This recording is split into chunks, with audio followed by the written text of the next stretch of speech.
Here we are in the Prairie Orchard, July 27th, and I have come up to take a look at my very overgrown onion patch here.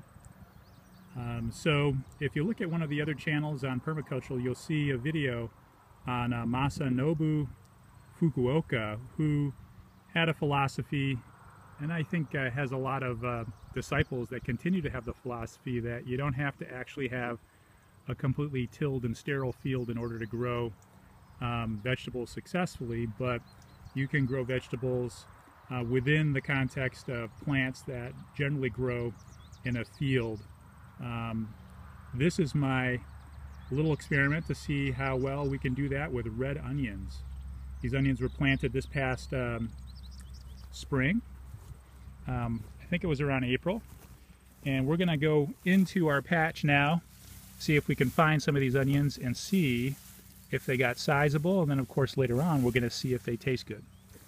All right, so I'm gonna get to work. So here we are back at the patch. I've taken a few minutes to pull out all the ragweed, Queen Anne's lace, black raspberry, clover that I could, just to expose the area for us to see a little more carefully. And you'll see that actually we do have some onions that are sitting here in the ground. I've actually watered the area because it was a little dry, and I want to make the soil a little bit easier to manage and softer so it doesn't injure the onions as I take them out of the ground. So again, this is about applying some principles of permaculture to our gardening, just as we've been trying to do that with our pear orchard. As you can see, the pears in the distance there, and our apple orchard on the other side of the grapevines here. We're growing those trees in the context of an eastern or midwestern wild prairie, hoping that the ecosystem, including carnivorous insects, etc., provide protection from certain pests, and then potentially nutritional value to the root system. So for example, here in the onion bed, we had clover, which could provide nitrogen, and then we had other plants that rooted in the area that could actually provide some porosity of the soil, which may be beneficial to the onion. So now I'm going to get a shovel or a pitchfork, and I'm going to pull these onions out of our onion bed and take a look at them. So now that we've loosened up the soil, I'm just going to reach in here and grab some of these onions.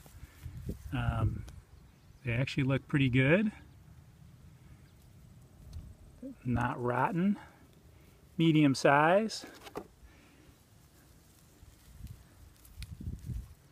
Again, nice and solid. Medium size onion there.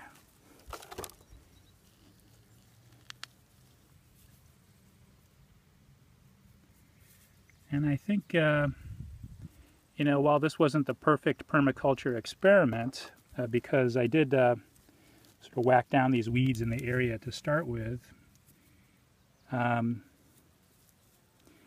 did water this intermittently through the spring, though not very much because we had great rain this spring, it was very much left to sort of overgrow, and a number of other plants, as I said, clover. There's some clover right here. Even milkweed is growing here. There's some black raspberry, more clover. Certainly our ragweed here. It's growing right here with our onions. So I'm just gonna spend a little time harvesting my onions and see what my overall yield is. But it actually looks pretty good, given the fact that this was really just ignored for a large part of the year. So there's our yield from 2 10-foot rows of red onions. I have to point out before I forget that actually there was some advantage to having red onions, as they would not get lost, or they were more easily identified amongst the grasses and the flowers that were growing in that particular patch. Even after stripping away all of that lush greenness, there were still enough stubs left that it was hard to distinguish between the tops of the onions and the grass, but the red made it a little bit easier. So if you're going to try this, I think there might be an advantage to using red onions as opposed to white onions, for example, or trying to pick green onions, that is, onions when they're really young. But anyway, that's the yield. I'm going to clean them up, and then we'll show them off again.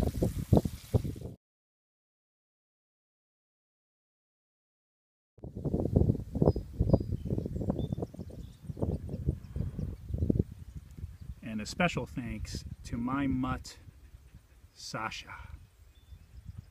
Thanks for coming with me to help dig up these onions, Sasha.